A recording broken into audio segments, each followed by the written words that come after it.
Te sens-tu limité par tes origines, ta famille, ton ethnicité, de où tu viens, ton éducation, ton environnement et peut-être même la couleur de ta peau?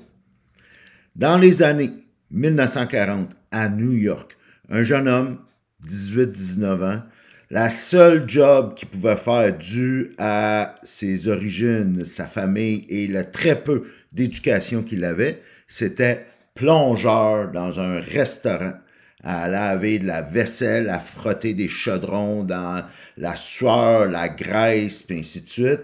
Et il allait de job en job, de restaurant en restaurant afin de pouvoir survivre. Et à un moment donné, alors qu'il était sans emploi, il cherchait un autre job de plongeur. Il tombe sur une petite annonce d'un théâtre pas loin de chez lui qui passait des auditions pour recruter des comédiens, des acteurs. Et là, il y avait comme une piqûre, si on veut. Là. Il avait toujours rêvé. Là, c'est comme un rêve lointain, si on veut, là, de devenir acteur. Il se présente au théâtre. Le gérant du théâtre la regarde un peu amusé, il ne prend pas trop au sérieux, un peu sceptique en disant « Ok, m'a t'essayé, là. » Monte sur le stage, là, et il a fait sa première audition devant une salle vide. La seule personne dans la salle, c'était le gérant.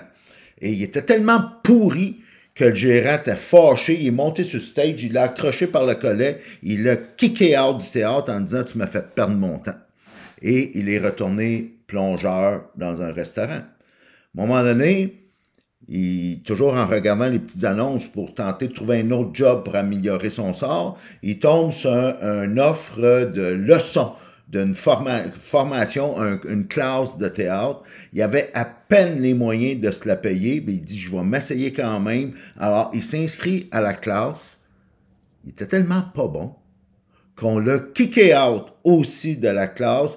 Deuxième échec.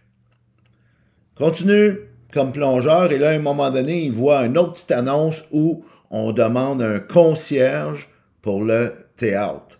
Justement, le même théâtre qui avait eu 2 échecs.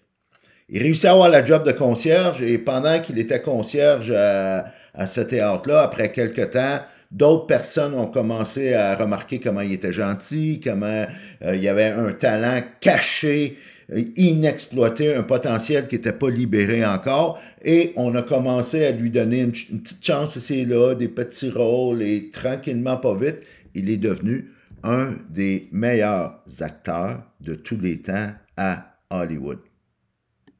Le monsieur en question, Sidney Poitier, qui est dernièrement en 2022 décédé. En fait, Sidney Poitier est même devenu le premier acteur de noir à remporter un Oscar en 1964. Il a même été élu parmi les 100 Hollywood Stars of all time. Dans les 100 stars vedettes d'Hollywood de tous les temps. Et il a reçu évidemment la médaille de Freedom de Barack Obama.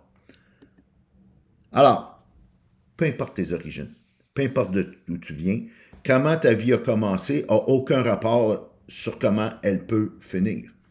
Ensuite, c'est pas de la magie. Quand on regarde l'histoire de Sidney Poitier, qui est une légende, tu as besoin de coaching.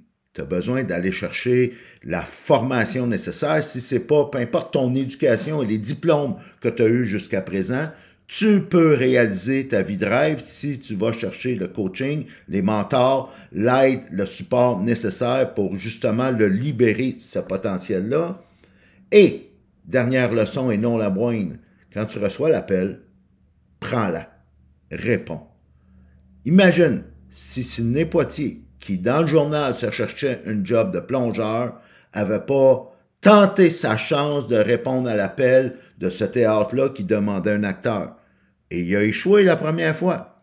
Il a même échoué la deuxième fois et il a continué à répondre à l'appel. Alors toi, vas-tu répondre à l'appel?